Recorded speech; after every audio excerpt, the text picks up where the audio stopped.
একদিন নবী মুসা আলাইহিস সালাম, যিনি বনু ইসরাইলের নবী, আপনারা জানেন তিনি অনেক সম্ভ্রান্ত নবী, বনু ইসরাইলের নবী, তিনি বনু ইসরাইলের সামনে ভাষণ দিচ্ছিলেন, খুতবা শুনে জনগণের মধ্যে একজন বললেন যে বাহ, আপনি তো খুব চমৎকার খুতবা দিলেন, মনে হচ্ছে আপনি পৃথিবীর সবচেয়ে জ্ঞানী মানুষ। মুসা আলাইহিস সালাম বললেন, হ্যাঁ আমি পৃথিবীর সবচেয়ে জ্ঞানী মানুষ। কি বললেন? হ্যাঁ আমি পৃথিবীর সবচেয়ে জ্ঞানী মানুষ। তিনি বলতে ভুলে গেলেন যে আল্লাহ সবচেয়ে ভালো জানেন কে পৃথিবীর সবচেয়ে জ্ঞানী মানুষ। সূরা কাহফ নাজিলের একটা ঘটনা আছে, আপনাদেরকে বলিনি। সেটা হলো, কিছু মানুষ এসেছিল রাসূলের কাছে, আমাদের নবীর কাছে, এসে বলেছিল, তুমি যদি সত্য নবী হয়ে থাকো তাহলে বলো দেখি যুলকারনাইন বাদশার কি হয়েছিল। হে মুহাম্মদ, তুমি যদি সত্য নবী হয়ে থাকো তাহলে বলো দেখি আসহাবুল কাহাফের কি হয়েছিল। হে মুহাম্মদ, তুমি সত্য নবী হয়ে থাকলে বলো দেখি রূহ কাকে বলে। 3টা প্রশ্ন করেছিল। যুলকারনাইন বাদশার কি হয়েছিল, আসহাবুল কাহাফের কি হয়েছিল, আর রূহ আত্মা কাকে বলে। আমাদের নবী মুহাম্মদ সাল্লাল্লাহু আলাইহি ওয়াসাল্লাম বলেছিলেন, আগামীকালকে এসো আমি বলে দিব। কি বলেছিলেন? আগামীকালকে এসো আমি বলে দিব। ওহী আসা বন্ধ হয়ে গেল। 3 মাস 4 মাস 6 মাস কোনো ওহী আসে না। আমাদের নবী মুহাম্মদ সাল্লাল্লাহু আলাইহি ওয়াসাল্লাম একটা শব্দ বলতে ভুলে গিয়েছিলেন, একটা, সেটা হলো ইনশাআল্লাহ।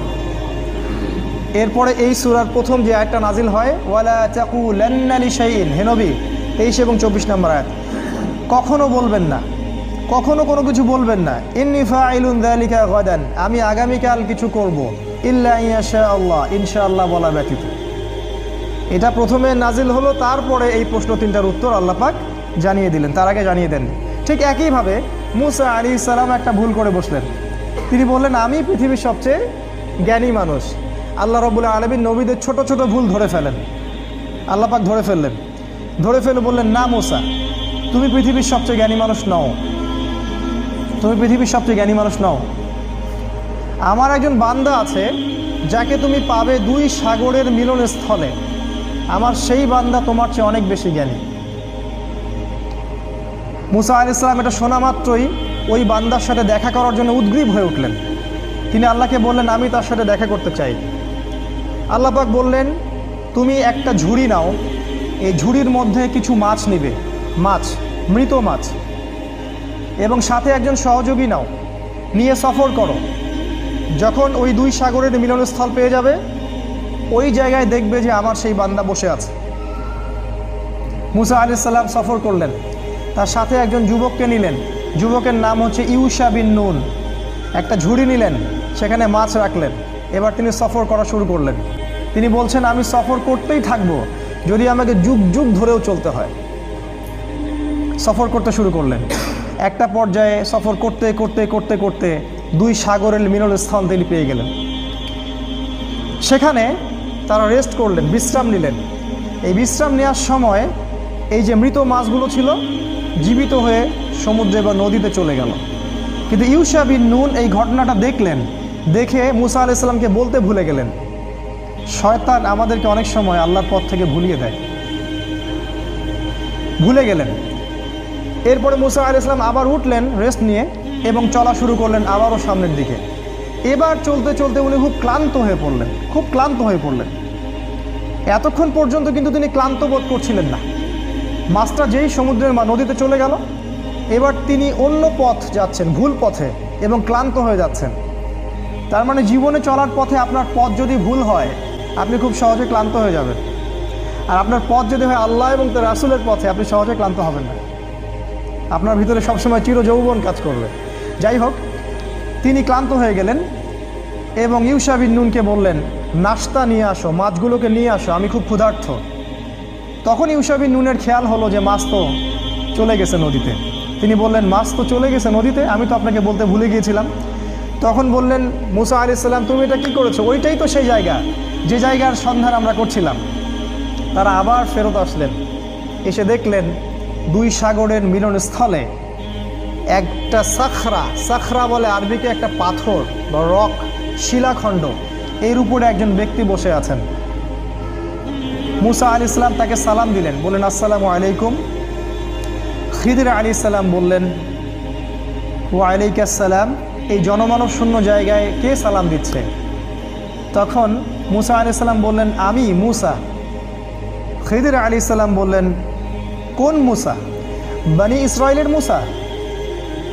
কোন মুসা? বনি ইসরাইলের মুসা। তার মানে খিদির আলাইহিস সালাম বনু ইসরাইলের ব্যক্তি নন। খিদির আলাইহিস সালাম ইহুদি খ্রিস্টানদের কেউ নন, তিনি বনু ইসরাইলের মধ্যে কেউ নন। সালাম দেয়া হলো। মুসা আলাইহিস সালাম বললেন আমি কি আপনার সাথে এই শর্তে থাকতে পারি যে আল্লাহ পাক আপনাকে যে জ্ঞান শিক্ষা দিয়েছেন সেখান থেকে আপনি আমাকে কিছু শেখাবেন? ওস্তাদের সোহবত। এবার খিদির আলাইহিস সালাম বললেন, অ্যান্সারটার দিকে খেয়াল করেন, খিদির আলাইহিস সালাম বললেন ইন্নাকা লান তাসতাতিআ মাইয়া সাবরা। মুসা তুমি আমার সাথে ধৈর্য ধরতে পারবে না। কি বললেন? মুসা তুমি আমার সাথে ধৈর্য ধরতে পারবে না। কারণ খিদির আলাইহিস সালাম শেষ পর্যন্ত জানেন যে কি হবে। গল্পের শেষে আমরা তাই দেখব, মুসা আলাইহিস সালাম ধৈর্য ধরতে পারেন, কিন্তু মুসা আলাইহিস সালাম বললেন ইনশাআল্লাহ আমি ধৈর্য ধরব, আমাকে আপনি সাথে নেন, ইনশাআল্লাহ আমি ধৈর্য ধরব।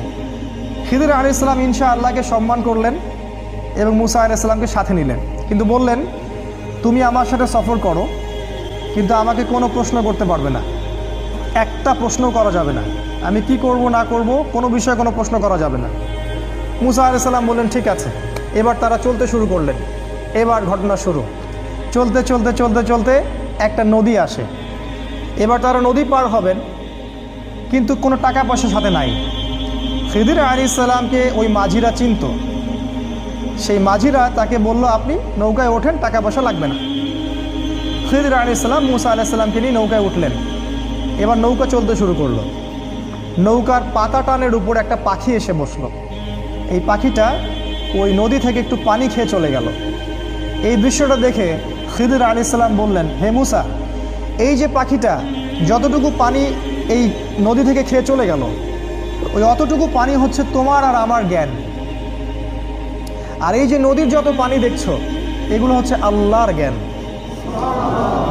আল্লাহর জ্ঞানের তুলনায় মানুষের জ্ঞান এতটুকু সামান্য, যতটুকু ওই যে পাখিটা যতটুকু পানি খেয়ে গেছে অতটুকু।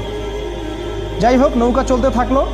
এক পর্যায়ে একটা ঘটনা ঘটলো যে খিদির আলাইহিস সালাম একটা কুড়াল নিলেন। কুড়াল নিয়ে নৌকার যে পাতা টান নিচে একটা ফুটা করে দিলেন। এবার এই দৃশ্য দেখে মুসা আলাইহিস সালাম বললেন আপনি এটা কী করলেন?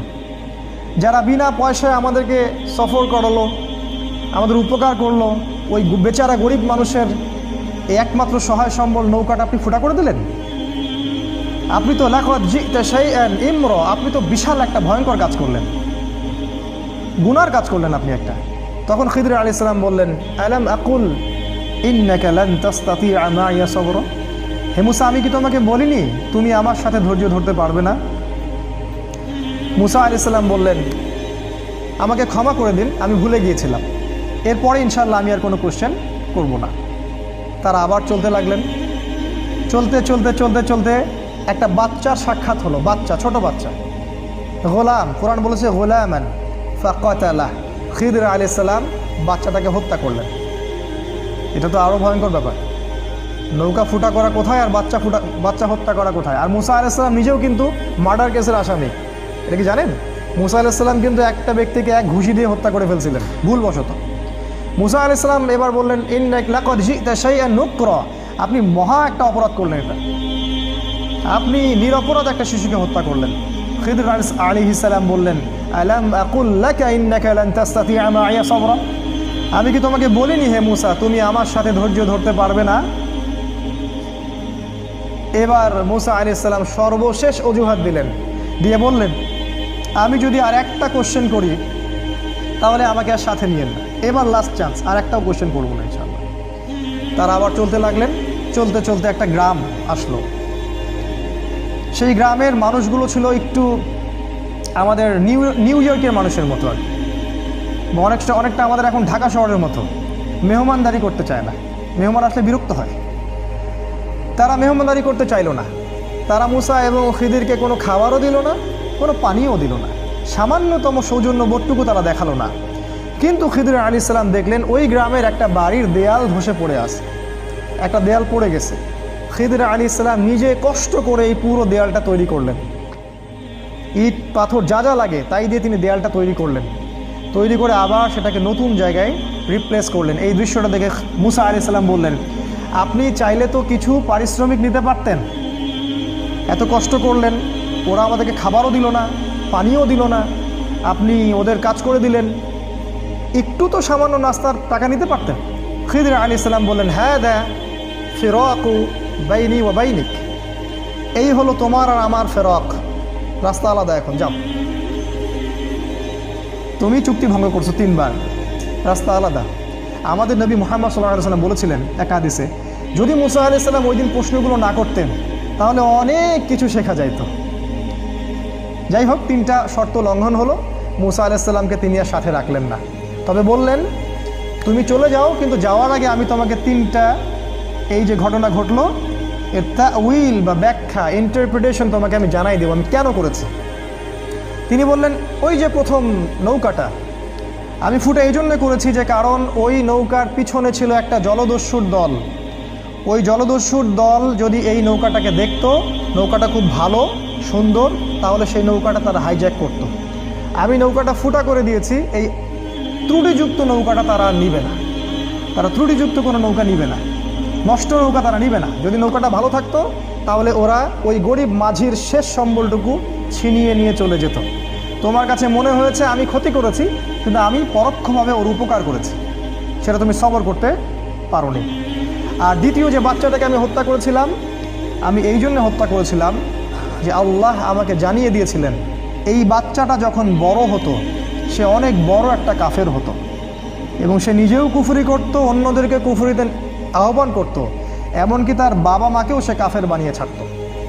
আল্লাহ পাক আমাকে আদেশ করেছিলেন, তাই আমি তাকে হত্যা করেছি।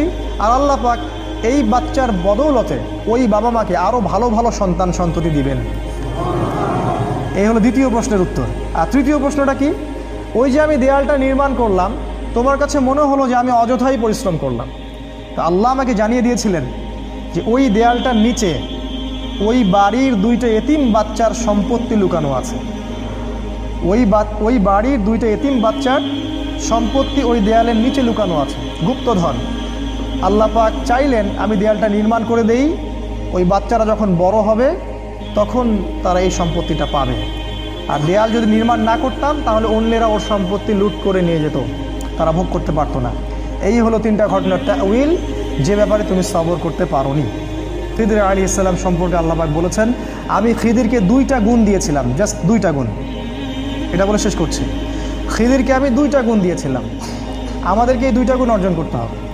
আল্লাহ পাক বলেছেন আমি তাকে আমার পক্ষ থেকে রহমত দিয়েছিলাম, মানে সে মানুষের প্রতি খুব দয়ালু ছিল। আর তিনি বলেছেন আল্লাহ পাক, ওয়াল্লামনা মিন লাদুন্না ইলমা, আমি আল্লাহ আমার পক্ষ থেকে খিদিরকে জ্ঞান শিখিয়েছিলাম।